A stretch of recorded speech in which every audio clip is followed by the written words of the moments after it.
from the last conversation that we were talking about, if I'm correct, if I remember correctly, you were mentioning that you are planning to become the first teacher in Finland that is teaching regenerative thinking development into the universities. So in a way, you're sort of becoming a pioneer in that field. Now, what would you say was a defining moment or realization for you that sort of you got that light bulb moment that this is something that I must do? Well, it started like a few years ago already. And first of all, there are already teachers in Finland who are teaching regenerative thinking. But the problem has been that there's no kind of scientific proof yet with that. So because I'm doing PhD about teaching regenerative thinking, so that's kind of, I'm pioneering in that area.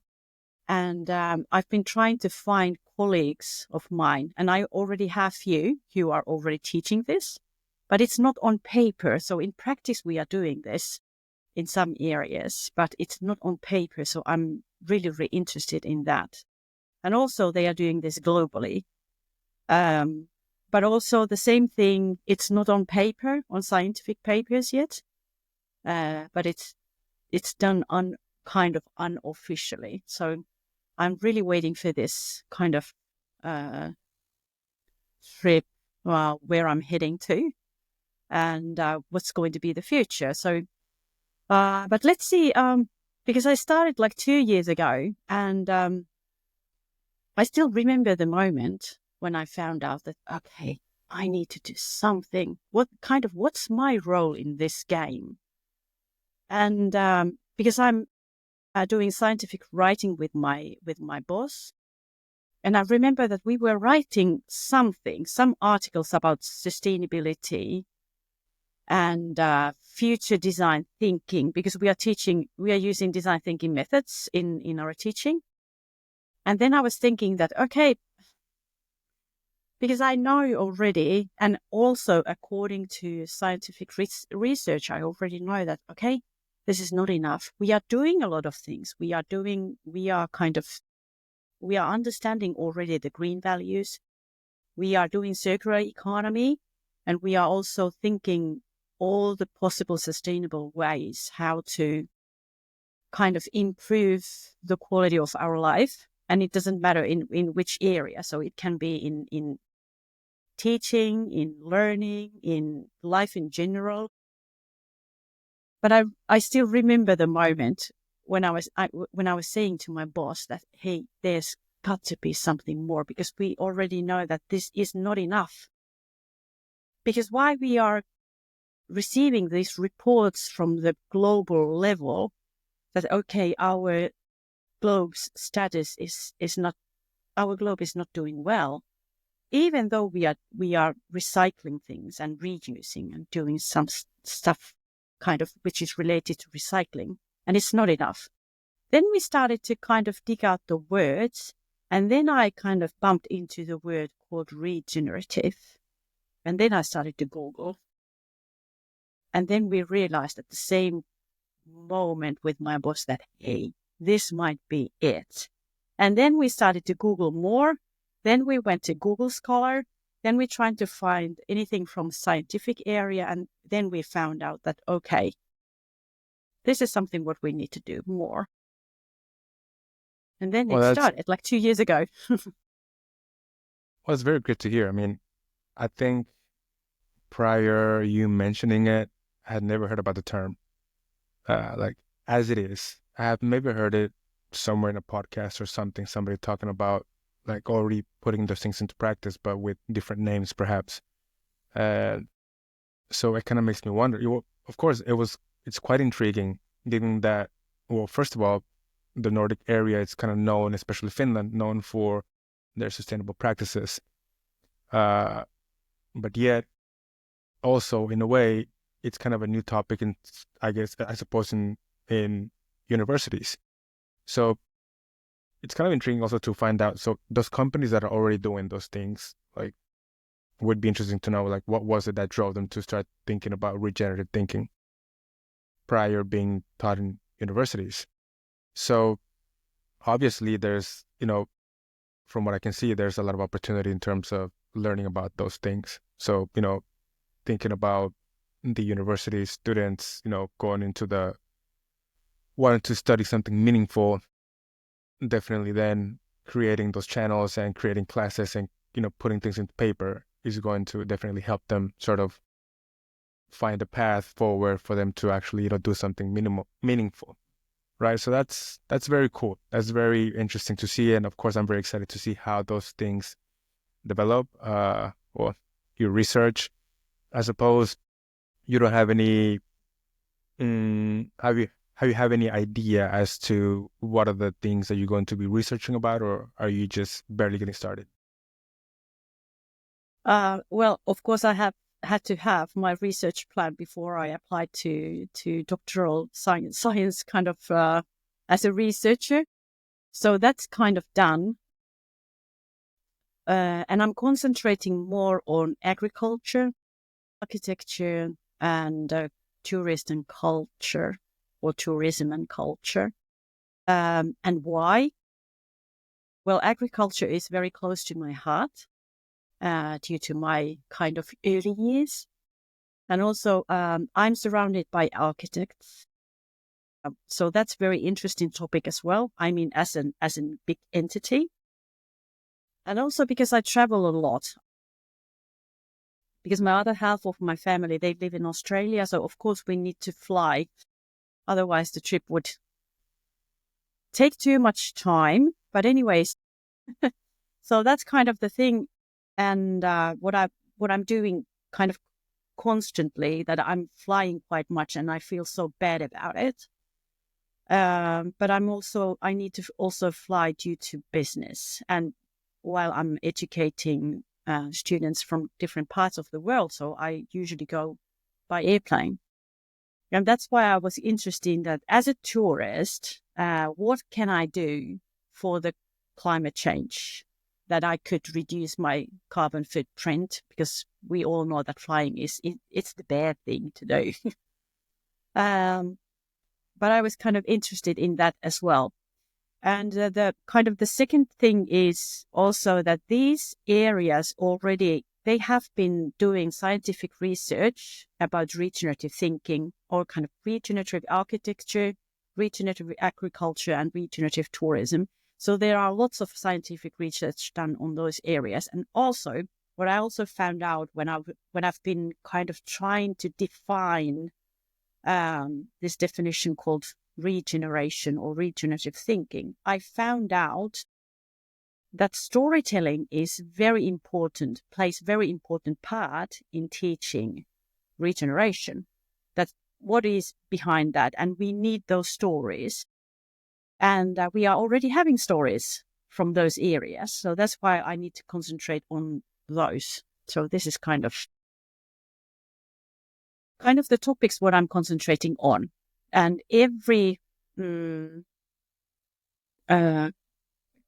every area are defining regenerative thinking in their own way. For example, chemical industry, if we are saying regenerative thinking there, it's totally different there than in economy or in kind of agriculture, architect, like what I just mentioned.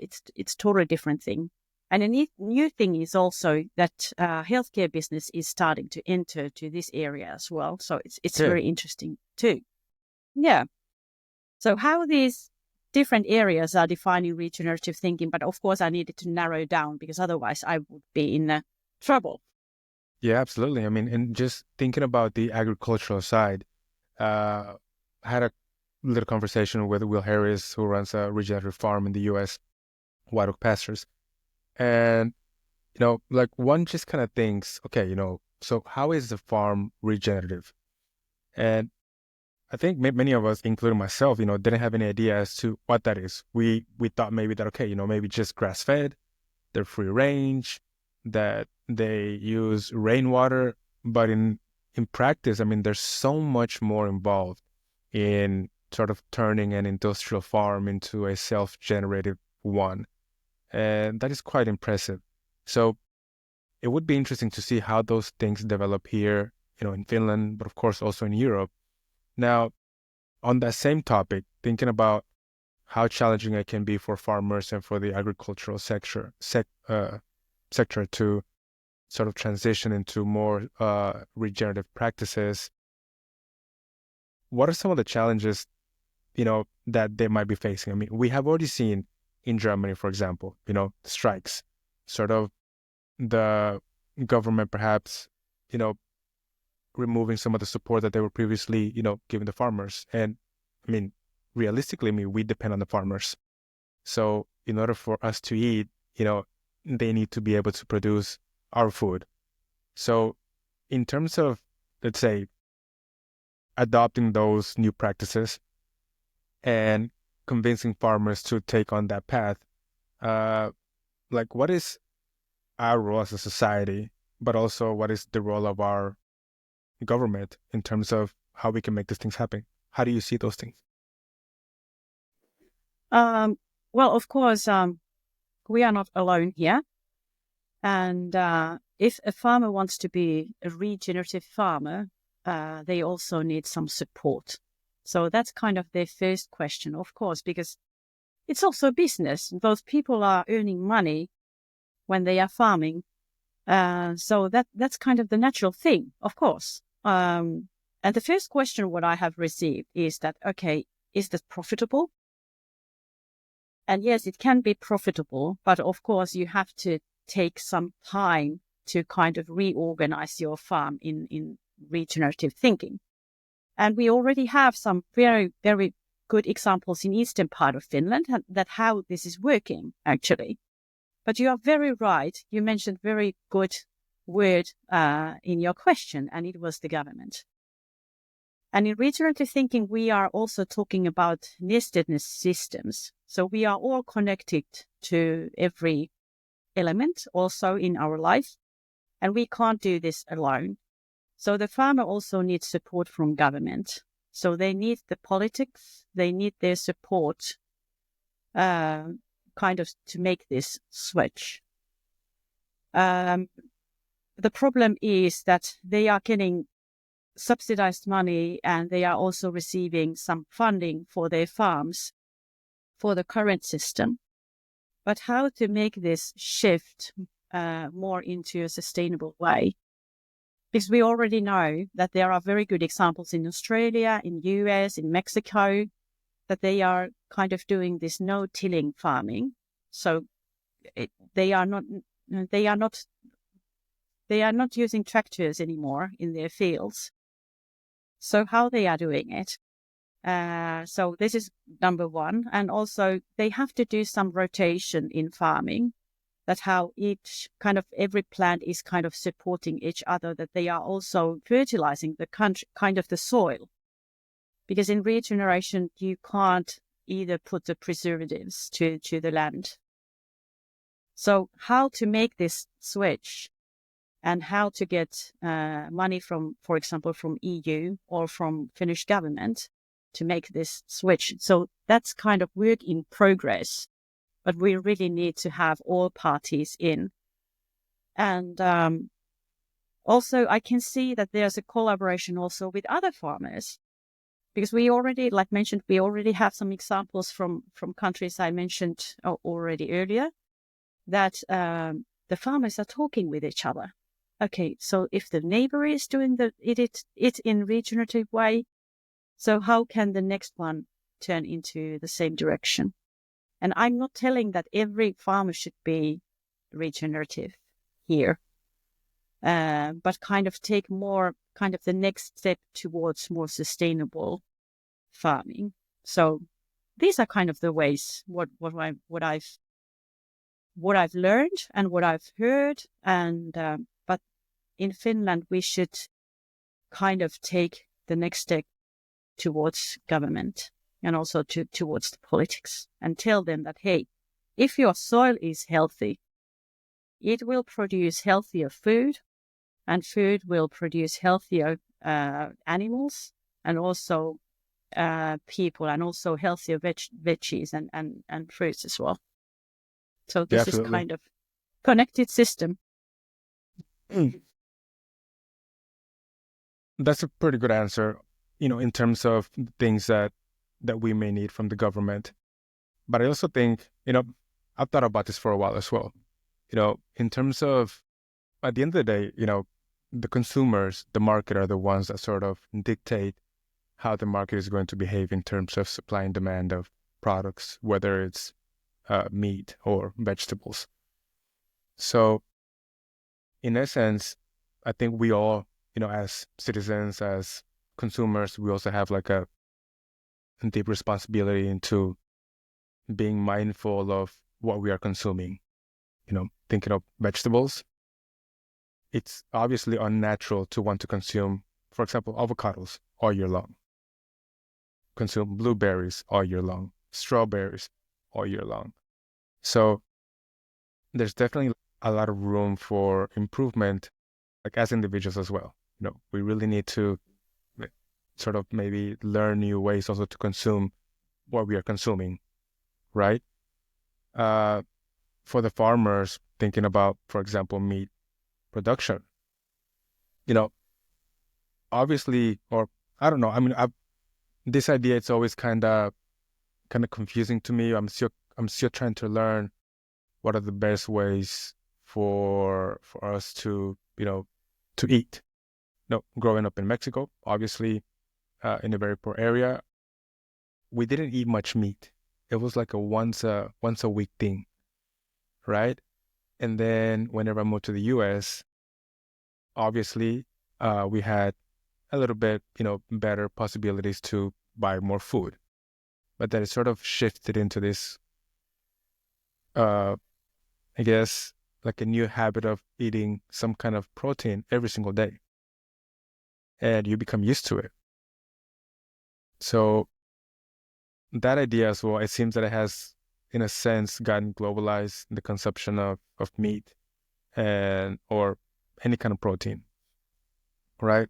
You hear, obviously, different kinds of messages, out in the web, uh, meat is bad, meat is good, the cow farts are causing global warming, the cows have no fault. So it's always very confusing as to, okay, what am I supposed to do as a citizen of the world, if we're to put it that way, so that we can help our environment, our economy, our farmers. So what would you say is something that we should consider, sort of create a harmonious balance, taking into consideration all those things? Because before, you would simply just go to the market, buy your produce, go home and eat. But now, since all this information is flowing everywhere, you kind of have more responsibilities to think about besides your normal day things. So what would you say that are things that we should consider as individuals to help this transition, or to help this idea of regenerative thinking sort of catch a broader audience? That's a very good question. And actually, what I'm thinking that we have to raise the awareness that how our food is produced. And this is something what I had this wake up call like 20 years ago already, that because I was having a mixed diet like 30 years ago. But then something happened. I don't remember anymore what, but was it so that I kind of got fed up with the taste of meat. So that's why I kind of transformed myself into a vegetarian. But because I know that there are many people who are having this mixed diet, and I don't want to judge it, because, for example, in my family, I'm the only vegetarian. Well, my oldest daughter is a vegetarian also, but we eat fish. And the rest of the family, they are meat lovers as well. But I think that we should more pay attention to the food production itself, and also that how we are producing our veggies. And I know that rules in Finland are very tight for organic food, what we are calling ruomu. And in order to get this certificate that, okay, you are organic food producer, it requires a lot. And I've seen, because I know many farmers and farms as well, that how much they are struggling with these regulations in Finland. So if they are having this luomu, this organic food stamp, I know that they are doing so much work for that. So okay, that we can guarantee in Finland that has to be organic food. Okay. The other thing is, like mentioned already earlier, that I can't judge meat lovers. That's not my job to do. But instead of that, we should find those farms already that who are very responsible what they are doing and how they are growing their animals and how they are treating them, because there's a big difference. And we can already find farms and farmers from Finland who are working in very ethical way, and they are usually smaller farms, and they are using this paddock rotation, so they are letting those animals to be in natural paddocks. So because the natural paddocks in Finland, they are forests, they are kind of just paddocks, or they are filled with stones and different types of trees. So they are actually not man-made paddocks. They are natural-made paddocks. And actually, I know that animals, usually in those paddocks, they are doing really nicely. So they are kind of living their life so that, for example, cows, that they are designed for living that life instead of living in barns, inside doors and locked inside. It's not their natural way of living. But if cows can be, if they can choose, do they stay inside or do they go out? Even in these weathers and these minuses, it's responsible farming, and we should find those farms. And in Finland, we are having these reko rings who are really responsible producers, meat producers, egg producers, and also they are putting a lot of effort how they are growing their veggies as well, and also their berries or fruits. So there are options, of course. But on the other hand, as the mother of 3 children, I understand that we are sometimes really busy. And we are going to the local big supermarkets and we are just buying whatever we usually buy. And it might be a kind of the case that we are not looking at how they are produced. But if we are choosing locally produced food, we are also making some kind of a choice that, okay, it hasn't been transported from the other side of the globe, for example, like you mentioned avocados already. So these are the steps what we can make as a consumer as well, that what we are eating, how we are eating.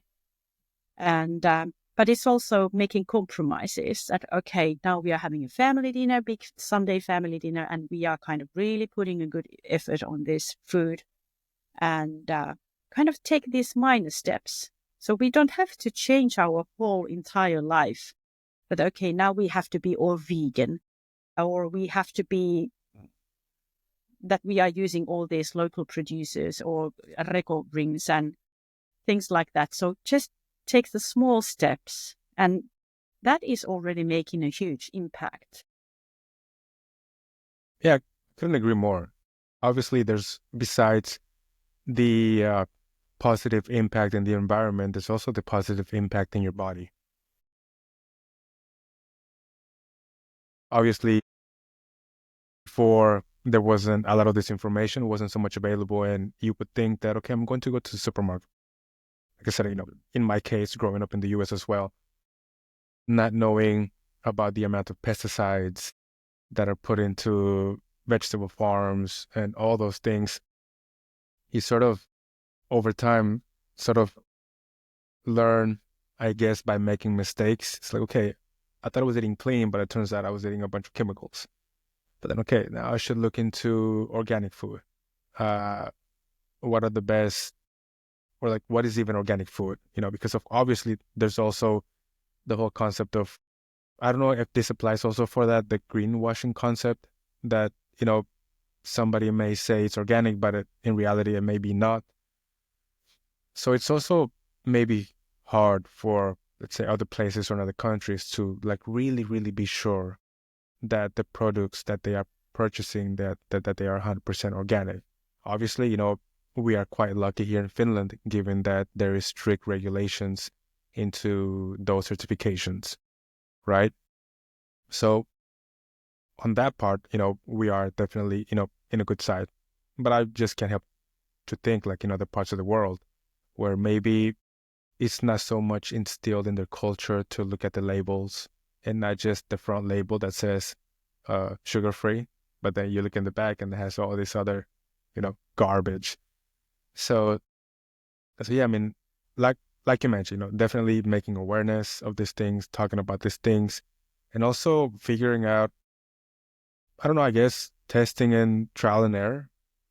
I think in my particular case, of course, now with a family, uh, in contrast to when I was growing up, it was, well, just eat what is available, eat what we have. But now, given that you have certain means to give maybe like a better life, at the same time, we are also like very careful as to what we are giving to our children. Because, we know by experience that you may be eating a banana, but well, what's in that banana? What is in the earth where the banana was grown? Where is it coming from? So I am hopeful at the same time, because I think if people like me that maybe don't know much about it are making certain changes, obviously there's other people. So that's definitely hopeful. But of course, the more information that is out there, it also involves a little bit more work into sort of, weaving through the weeds and to find out which one is the best for us. Now, uh, obviously here in Finland, things are very different than to the rest of the world. Uh, what have you noticed in the population in terms of the way we purchase, or what are the practices that people are adopting in general that perhaps could be sort of a small lesson to, somebody that is on the other side of the world? Um, well, how people are you kind of meaning that how people are using their money, for example, for the food, or Maybe the way that they are purchasing. The way I mention this is mm, because when I go to the market here, I have mm, never been to a place where I see a lot of people reading the back of labels. mm, Back in Mexico, I can only speak from my personal experience. I don't think I have ever seen somebody reading the back of a label. I don't remember in the US also seeing those things. Maybe now things have changed. Of course, it has been a long time.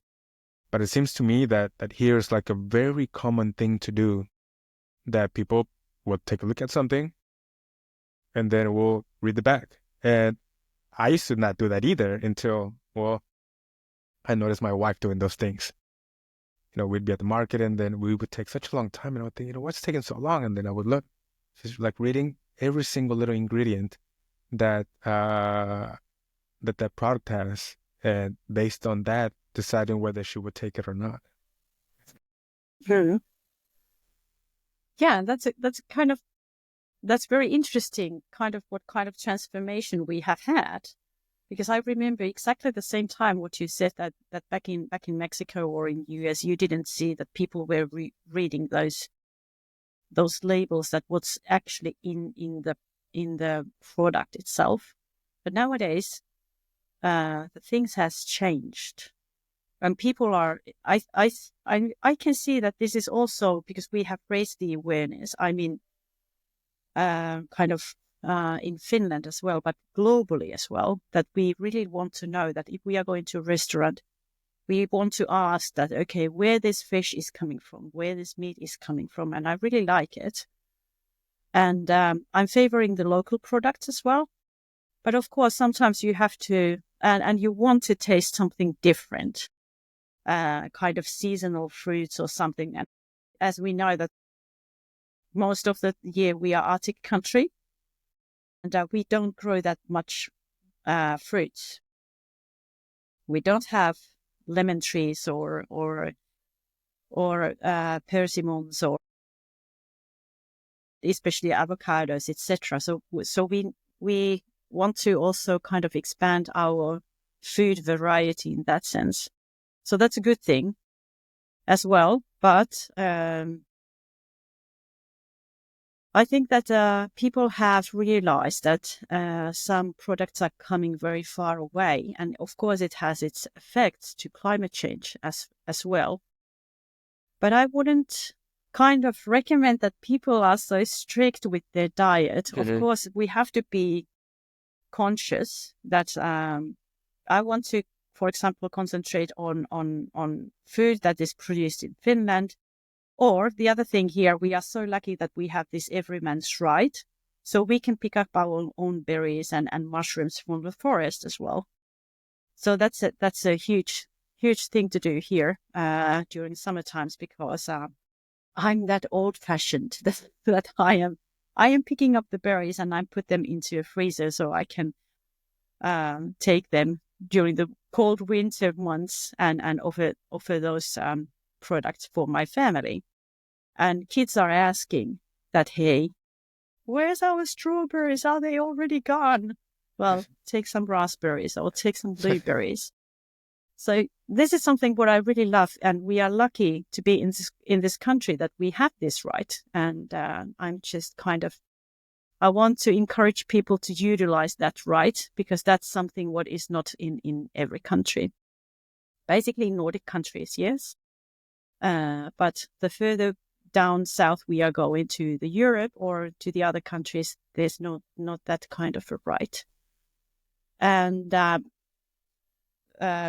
the one change what I also made in local supermarket, and this is also work in progress in our family, because I want to switch rice into oats, because I know that they are looking kind of more or less like the same in Finland, because we are having great oat products here in Finland, but I want to replace rice into a whole oat grain.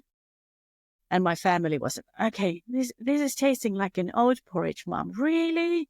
An oat risotto? Come on.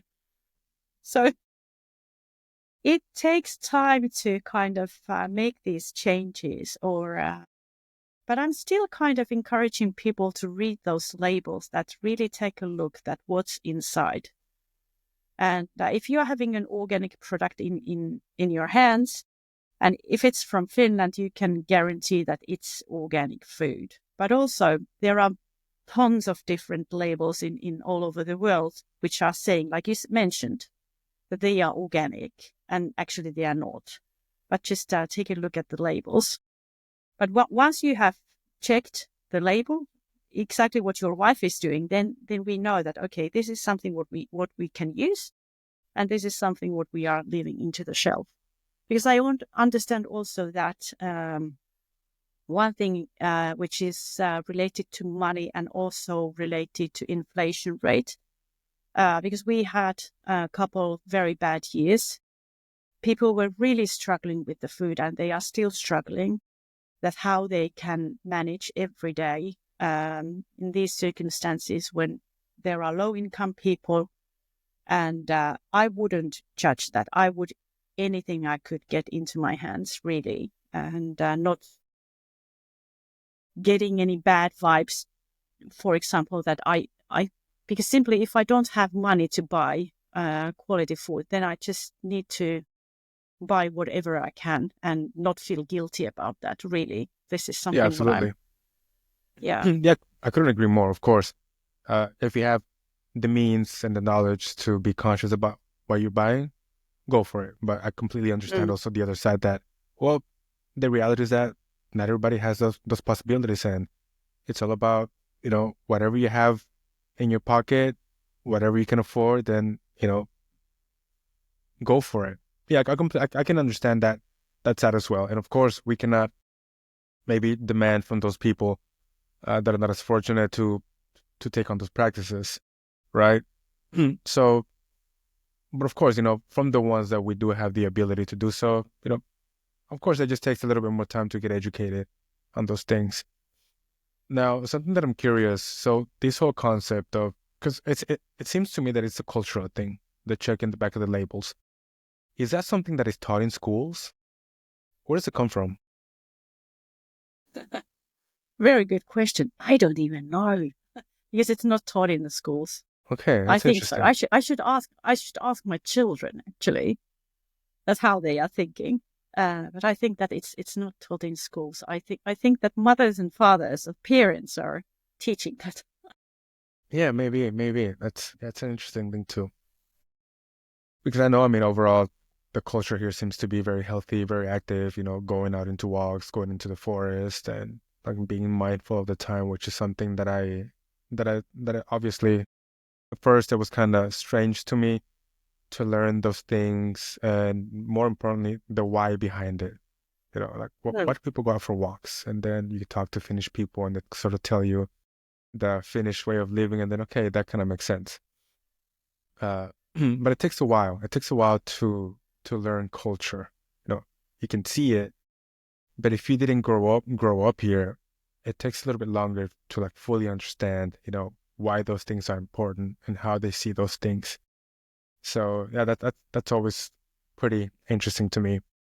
Now, obviously, teaching these kinds of things in university, I suppose there's some challenges. How do you envision sort of bridging the gap between, I don't know if you want to call them old practices and regenerative thinking with students? Actually, I've been very lucky because I've been working with very smart students. Actually, I don't have to kind of defend myself that okay, this is kind of one way of thinking as well. Because all these green values and circular economy and sustainability, they have been up in the air already for decades. So that's not a problem. But how to kind of point out the situation, what we already know. So I don't have to kind of define my words at all. That, okay, these actions are not enough. So actually we should take the next step and take the next leap, actually. And what I have kind of realized and I have noticed that students are really curious that, okay, there is something more. What is she saying? So here I really need these storytelling techniques that actually what is regenerative thinking. And there are already industries who are very aware that circular economy or sustainability is not enough. We already know this. So kind of bringing this information and kind of challenging also different lecturers and their way of thinking that, hey, have you thought about it? Or what do you think about this? I've had very interesting and inspiring moments with different lecturers about the topic. And for example, I was at University of Tampere a few weeks ago, just before Christmas. And I had really inspiring conversation with two architect teachers. And actually one of them is a very young guy who just started his PhD in architect area. And the other one is a professor. And I was asking that, how do you teach this? Because I already know that in architecture, there is regenerative architecture already. It is existing. That, hey, how are you teaching this? And it was a really wonderful moment when they both said that, okay, these people didn't kind of actually teach regenerative thinking. They are doing more like this practical teaching, that how to be an architect, how to draw these pictures, how to design, etc., etc. So it comes in other courses. And actually, I hope that I will get a chance to lecture there as well, because they were making jokes about it, that, hey, you should come to our faculty and talk about these things. So it's the word is spreading already. So it's and I haven't kind of faced any resistance to this topic. So it's been curiosity so far. Wow, that's very impressive. And of course, that's very, I suppose that's in a way hopeful to you, seeing the reaction of people and how receptive they are. That's great. So, yeah, I mean, how long have you been a teacher? Let me see. 12 years approximately. Quite Okay. long. I remember, I think when I first started the international business degree, and you were given one of the first lectures, you talked a little bit about what you were doing before teaching in terms of international business. Uh, how did you, or what made you shift from doing that kind of work into wanting to teach young minds? Well, actually, because I'm originally in news, that's kind of not the weird combo, but a combo anyway. And I was working as a sales rep for 16 years in different pharmaceutical companies. I was having that path as my career, and I was wondering, because I wanted something more during my sales representative times, but I didn't know how and what was it. And actually, I approached my supervisor then, and I said that, is there any possibility to get some kind of a leadership roles in this company? But they said immediately that, okay, no, this because you don't have university education, so that's not possible. Well, then I thought that, okay, then I need to have one. Applied to University of Jyväskylä and I got in. And actually, after that, I didn't return to sales business at all. And I have very good memories from those times. I really loved my work. So that wasn't the thing. But then I heard that teachers are needed who are actually having very strong sales and marketing background. So I was kind of trying my luck, that do they accept me in? And they did. And actually, I was teaching in vocational side for 6 years. And I was responsible there for a few things. And because my major was entrepreneurship, so that's why I was kind of concentrating more on entrepreneurial subjects like sales and marketing, and also, of course, accounting. But sales and marketing kind of gave that strong background for that. And of course, then I wanted to because I still had a dream that I still want to develop myself, and I needed to take the next step. And that's why I applied to University of Applied Sciences, and I wanted to be a teacher there because I wanted more challenges as well. And the big part was also because I wanted to use my English as well. And it was a perfect match back in those times. That's why I applied to university level. And now I'm here and I'm just loving my job at the moment. This is really nice because I can combine different topics and areas. Yeah, and I think you can, well, as one of your previous students of you, I was able to see that. And obviously, I think this applies to anybody who is studying university, how important it is for the teachers to really be fully engaged and committed to the cause. Obviously, I don't know. I mean, back then when you were working in sales and marketing, did you ever think you were going to be uh, doing things that eventually are going to help, shape or change or leave the world in a better place than the way we found it? Was that something that ever came across your mind whenever you were working for the pharmaceutical company? Yeah. Yes, of course, because my background is a nurse. So I think that every nurse wants to make a world a better place. At least I think so. Or then I'm just naive. I don't know. But I think that it's also that I would love to do more voluntary work as well, but there's no time for that at the moment. But I'm hoping that in the future I would do that more.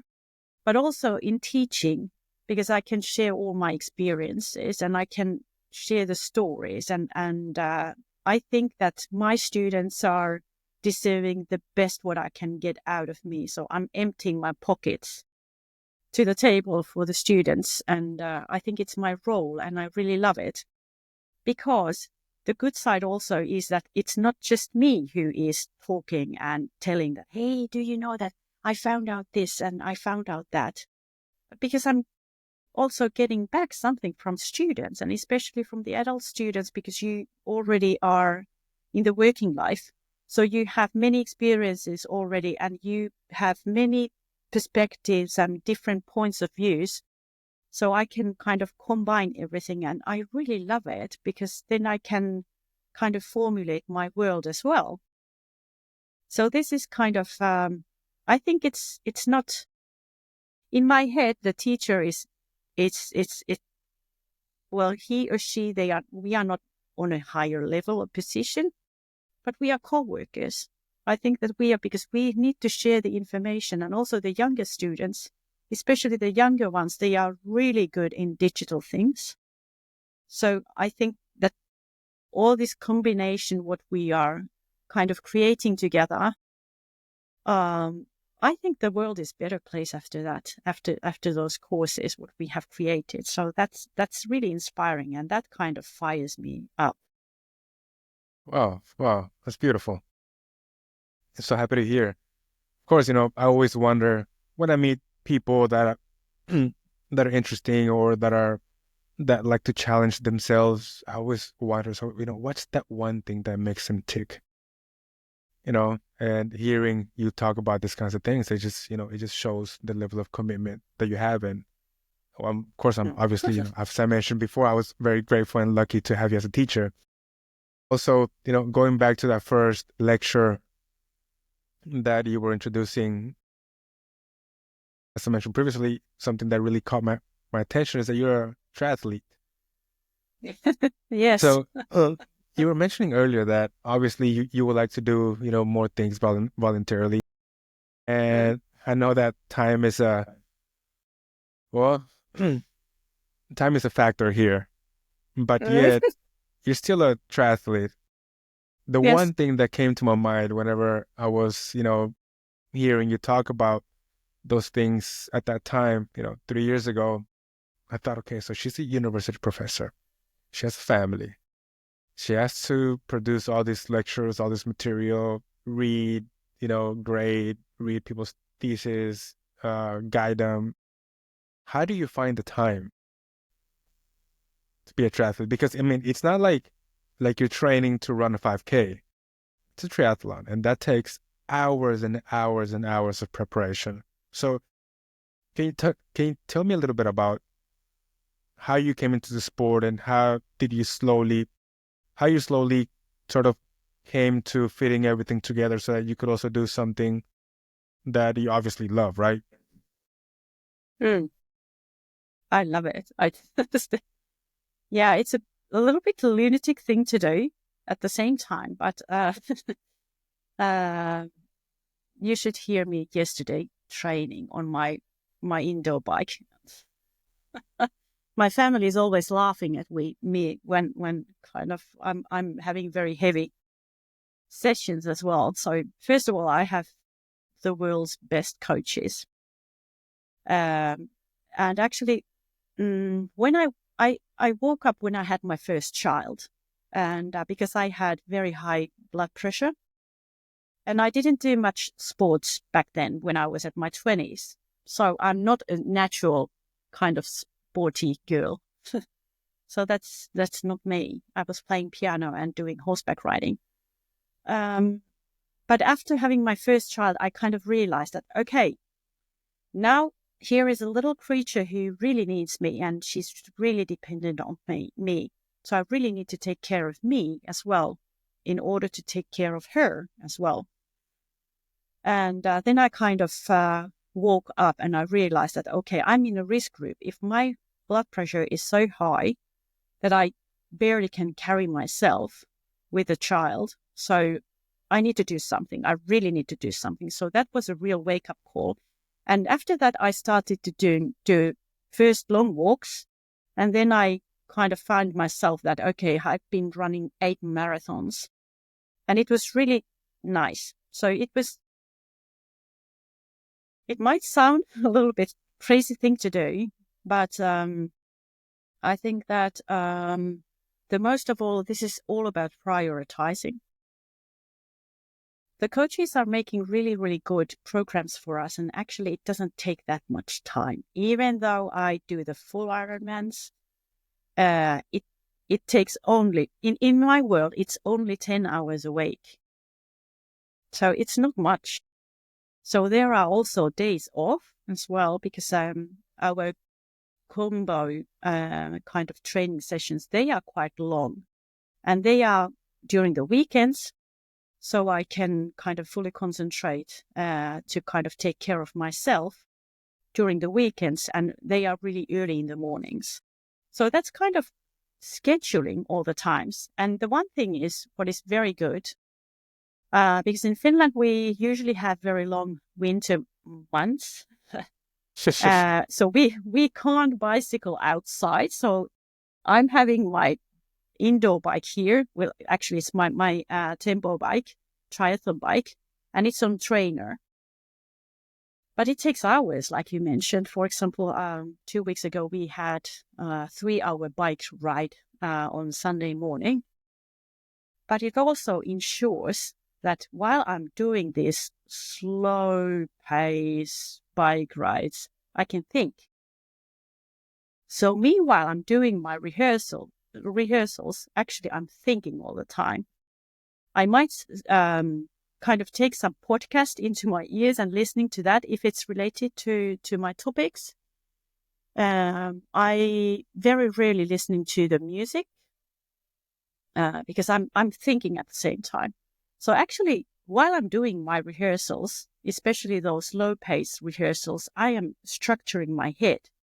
And when I'm coming back home, I can type it down. Work done. So that's how I do it. So it's only 10 hours a week, and during these long sessions, I'm organizing everything in my head, and it's when you are, especially if you are doing a long run outside, it's really refreshing.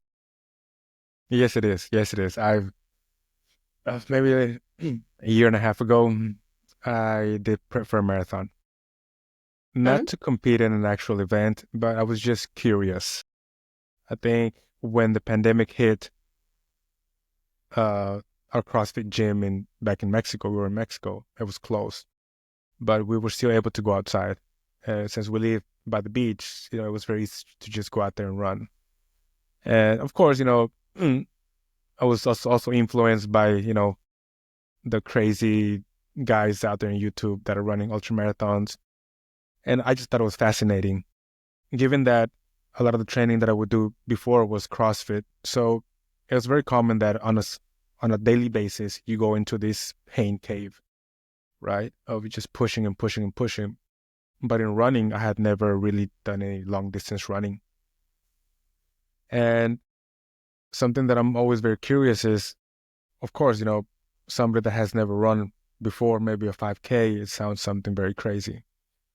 A 10K sounds even more. A marathon sounds insane. So it was a bit curious to me as to maybe break those mental barriers and see what one could accomplish, just to see. Not because I wanted to compete in a race or anything like that. But yeah, of course, here in Finland, when I was running here, it is quite refreshing.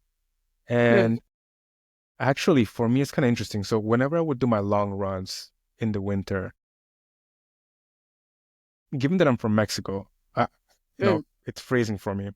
So cold actually, in a way, took away the focus of my legs burning or hurting, which is kind of crazy, which is something that I never had felt before.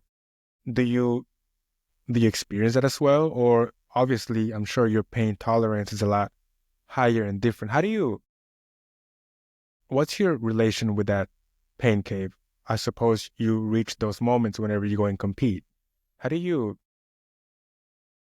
how do you tell yourself to continue? Oh, that's a very good question. I think it's a mental thing to do. You just keep on going and pushing. And also, because there are some areas, for example, swimming it doesn't bring me this kind of pain cave, what you mentioned, because it's in the waters. So it's different. But especially biking and running, I think it's a mental thing to do. And you can also rehearse that. So you can kind of practice to push yourself a little bit kind of further. And this is how I kind of prepared myself. I have never met this kind of. Have you ever heard this kind of runner's wall? That it's Yeah, kind of the total kind of the wall. obstacle where, yeah, kind of when the wall hits you, you can't run. But I have never experienced that. I think that I'm not that competitive because I'm not, even though I'm going to the competitions, I'm not that kind of a person who is really pushing myself to the limits because I'm not professional. I'm just I'm just a working mother, so I don't have to go to that limit. So I have never kind of experienced that total wall, at least not yet. And then I just a little bit slow down, kind of myself in the race. But I think that these rehearsals, what coaches are making you, and these programs, what we are receiving every month, it is preparing you to the next competition. And when the competition is on, I simply just enjoy all my kind of my annual work, and I'm not thinking that much about the pain. It's just I'm having fun in the competitions. It's kind of the thing what I have kind of discovered. Wow, that's very interesting. That's very interesting. I've heard a lot of athletes talk about this topic, about the pain cave and sort of, becoming one with it, accepting it, embracing it. But I think this is the first time that I've heard somebody talk about that they have never experienced it, which is, of course, for me it's a bit hard to understand because I've never gone that far. The farthest just a marathon, but to do an Ironman, I can only imagine, because when I did the marathon, my wall was somewhere at 22K. But then it was just I remember this guy, David Goggins, he's kind of insane. So he kind of like breaks it down into, okay, you have 21 kilometers left, break it down into kilometers, and then break that kilometer down into meters, and then break those meters into steps. So then it comes down to one step at a time, one step at a time, one step at a time. And that's kind of like what worked for me. But obviously, you know, it did hurt. It hurt like hell. Mm. And but it's also It kind of like does. interest. Yes, it does. But it's also interesting to sort of play with your mind, because I suppose this happens to you as well. When you first start, you're full of excitement. You have adrenaline going on. You're fully nourished, and eventually, as the tiredness starts to creep in a little bit, self-doubt starts to creep in as well. It's like, what if I stop? Well, you can do it then, but why do you have to prove it? So then you have like all these little talks like inside your head. So it's like constant battles that you're going through, especially when you reach that wall. And then once you finish it, I don't know if it happens to you, but it's over for a split couple of seconds, you feel that sense of accomplishment, but then you kind of long that or you kind of long that journey that you just had. And then to me, it was kind of like, well, I finished the marathon. I'm hurting, but kind of miss that feeling now. So then, is that something for you that it makes you want to come back like over and over, just to be in that moment while you're running, while you're cycling? Is that something that sort of makes you want to come back for more? Actually, it's not the pain cave, because I have experienced those many times. And by the way, when I mentioned that this is also playing with your mind, triathlons are always like eating competitions as well. So you have to kind of give yourself some energy, extra energy. So what I'm thinking that is that, okay, the next stop is after 2Ks. The next stop is after 20Ks. So I have to kind of survive there. So this is kind of how I'm preparing myself to the next step and to the next step. So where do I get my extra energy?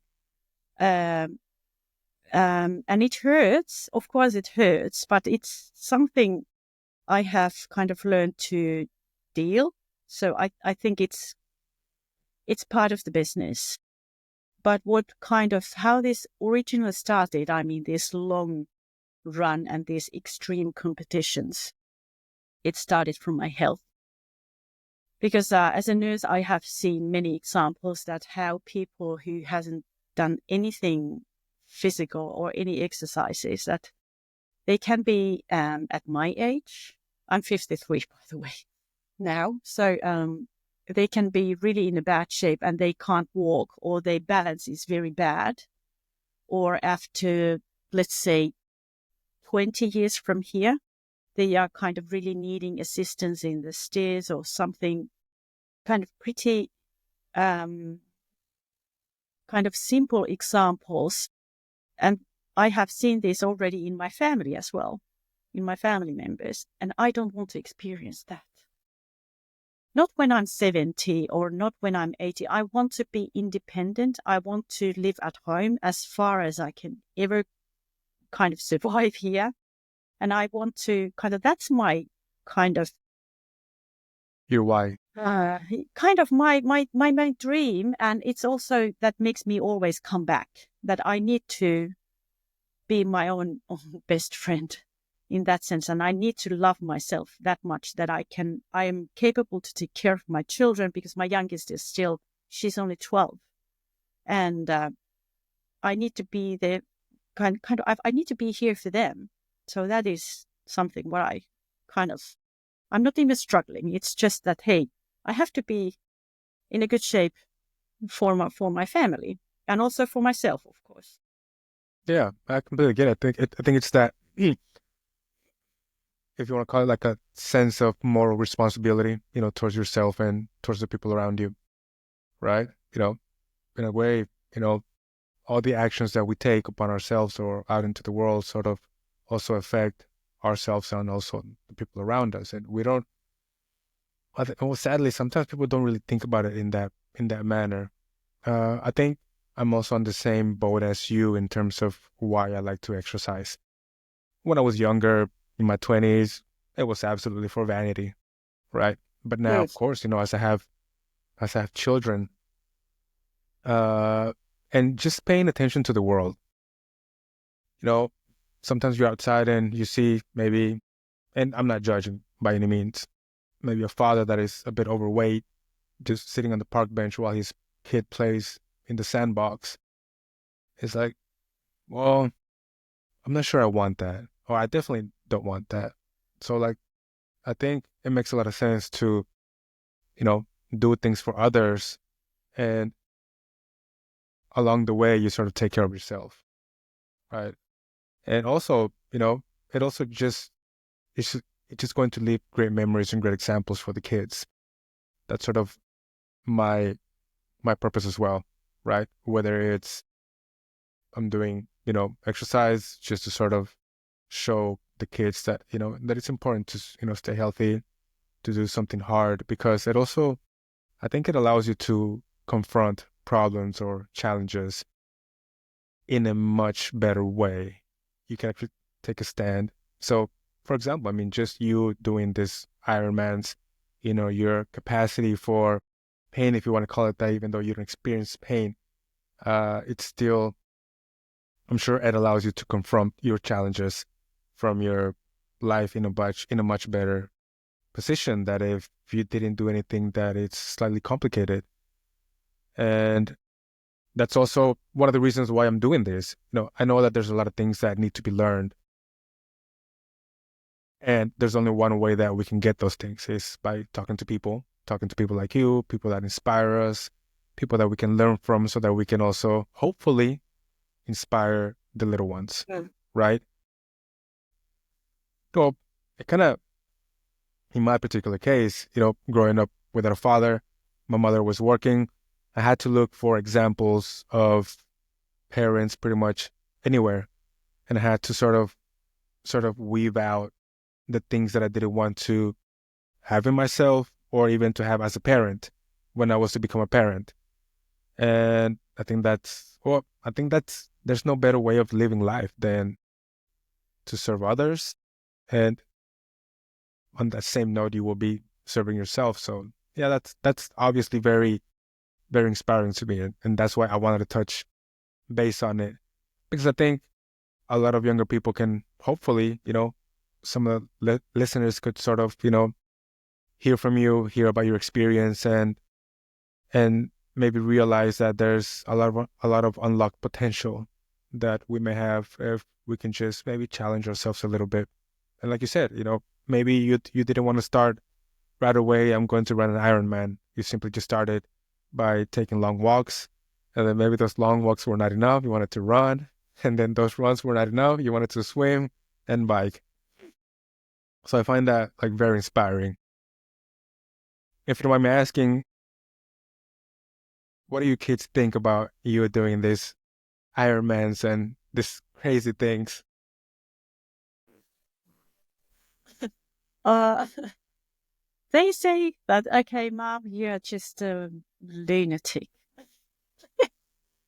But on the other hand, they just realize that, okay, because I have explained them, because it, like mentioned, it takes time. It takes 10 hours a week. And sometimes they are just wondering, oh, it's Saturday morning and you are just waking up so early and going for a swim and running training. So why don't you just sleep? But it's just, yeah, but I just love these early mornings when I can do something outside in the fresh air. And that's me. And yeah, and like you said just earlier, that I don't want to even judge anybody that how they are looking, etc. But it's just that I want to give myself an opportunity that I really can be very independent during my later years. And this is something what I have also explained to the kids, that hey, when I'm really old and grey, then you don't have to take care of me that much if I'm in a good shape now. So so it's also kind of that they are listening to these stories at the same time.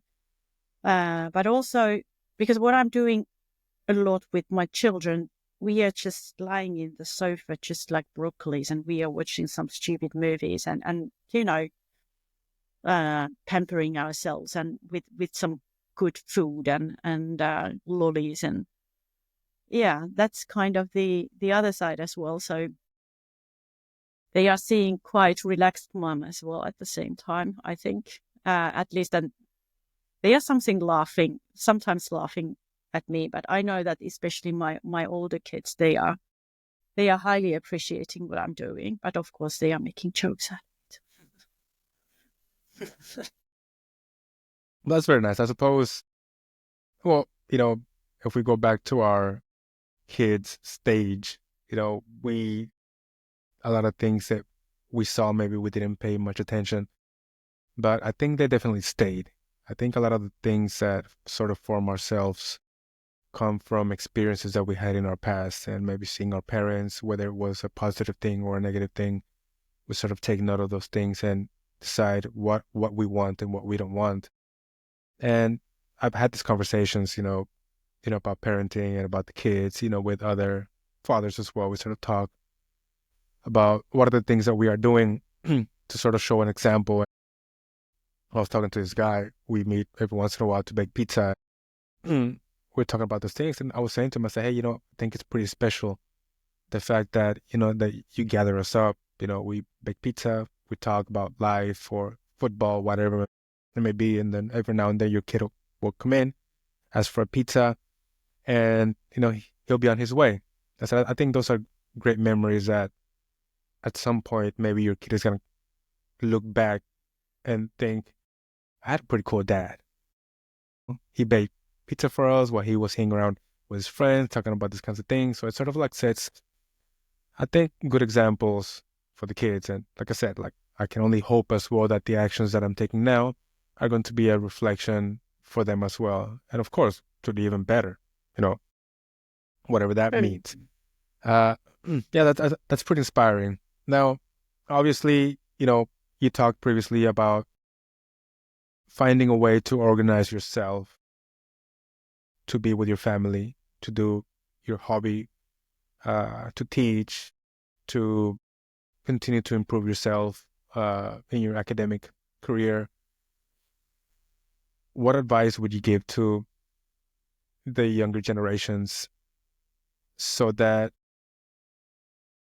in a way we depend on the younger generations to sort of carry the torch on forward so that they can discover their full potential? What would you say to them? First of all, I really love your pizza example because that is creating a positive kind of environment and also safe environment for the kids. And this is something what I also want to share to my kids and also to the younger generation. And kind of what I could say to them is that, because I know nowadays that young adults, teenagers, they are taking a lot of pressure out of different elements. For example, social media is creating quite much pressure, and also their own expectations that they want to do things better and they want to perform, do some high performance in some area of their life. I would just I'm hoping that the younger generation would first that they, this is a cliche, but do what you really are passionate about, help the others, kind of create something what is just you and for you, and also help the others and do some voluntary job, because it also creates a good vibe back. It is always kind of giving something back. And just follow your instinct and ask for kind of you can ask for advices from the older generation, but just do whatever you'd like to do and don't please the others. And what I'm really hoping that the younger generation would not to take too much pressure that how they are doing, because I'm so confident, because I have a full confidence to our younger generation that we are going to have so much better and positive world ahead of us, because the younger generation is so much smarter in digital things or digital area. And also because nowadays life in general requires much, that you have to kind of pick up different good topics from the different areas and combine them in a good way that fits you. So I think that the younger generation is so much more ready for this than we ever were. So I have a full confidence to our younger generation, but just do whatever you like. Don't please the others. And I'm hoping that don't take too much pressure. You will do just fine. Just trust yourself. Yeah, I couldn't agree more. Definitely there is that pressure from social media on many different aspects, whether it's image things or career or, I just, it is very tricky to also as a parent to think, okay, how can I continue to educate my kid in the midst of social media, the things that are out there, protect in a healthy way, teaching them to distinguish, good from bad, because it seems that that's very tricky as well. There's so much out there that we don't maybe have the time or maybe the resources to figure out exactly what are the things that they are being exposed to, and how can we teach them to distinguish, the things that they need versus what they don't need. I'm also hopeful, of course, for the younger generation, because, well, when we were young, I'm sure there's always the conversation from previous generations that this younger generation really is not doing anything, they're not accomplishing anything, but yet we do. And over history, the younger generations is pretty much the one that is continuing to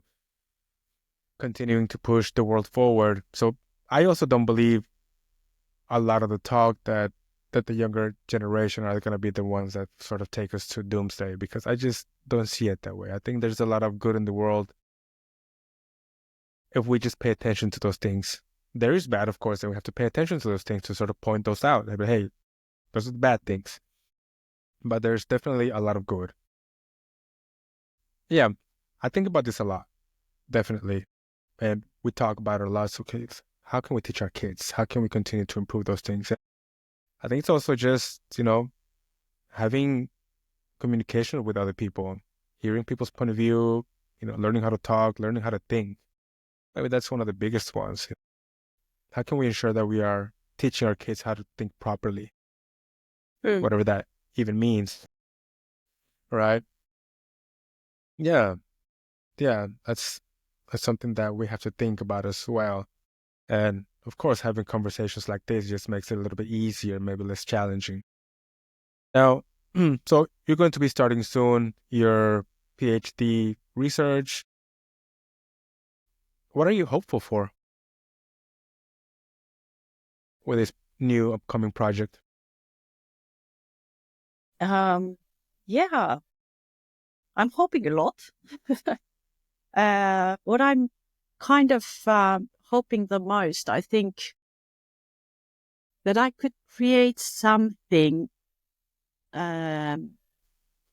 It can be a community, it can be a research group, it can be something that can be continued. So I'm hoping that somebody is going to continue my work, which I'm going to start, which I already started like 2 years ago. But I hope that I could create kind of the world where people are thinking that, okay, am I doing enough? Is it okay what I'm doing? Because there are lots of different types of perspectives what you can think about. And usually when you kind of raise the awareness that, okay, what is good in life? What is bad in life? Like you mentioned, that what we are going to teach to our kids, for example, it's something that I want to kind of express and kind of let our children to see that there are so many good things in the world. Just take them as they are, and also read and learn. And sometimes YouTube is not the best way to learn things. So this is something what I'm having a really deep converse with my 12-year-old. If she's saying that, okay, mommy, I heard something from YouTube, and this is the thing is, and then she's going on and on. Okay. But you should have some kind of a media critics as well. But this is something what I'm also kind of trying to teach to my children, that everything what you hear doesn't have to be true, or if it's kind of that, check the background, and and take the critics with you, the positive critics, I mean, and try to make also the world a better place. So this is something what I'm hoping that my research is all about, and it kind of gains new questions and raises up new questions and what we can look for from the future. So this is something what I really want to kind of shake a little bit, that, hey, this is not enough what we are doing, so we should do something more, at least a little bit, and small things count. So we don't have to renovate. Everybody doesn't have to renovate their whole house or their entire city in order to be regenerative, but just small things count. I think there's no better way to end this conversation. Sanna-Maria, everybody. Where can people keep up with you, with your work that you're doing? I'm publishing regularly in LinkedIn, so you can find me from there, and also from our schools, from HAMK web pages. You can find everything I'm publishing, so feel free to contact. Sanna-Maria, has been an absolute pleasure talking with you today. It was a lot of fun. We have to go ahead and do this again one more time once you have gone a little bit farther into your research. I'm very curious to see what are going to be the findings, and I think the listeners will be very interested as well. Thank you very much. This was a privilege to be here. Thank you for the invitation. It was great fun. Yes, it was a lot of fun. All right. Bye, everybody.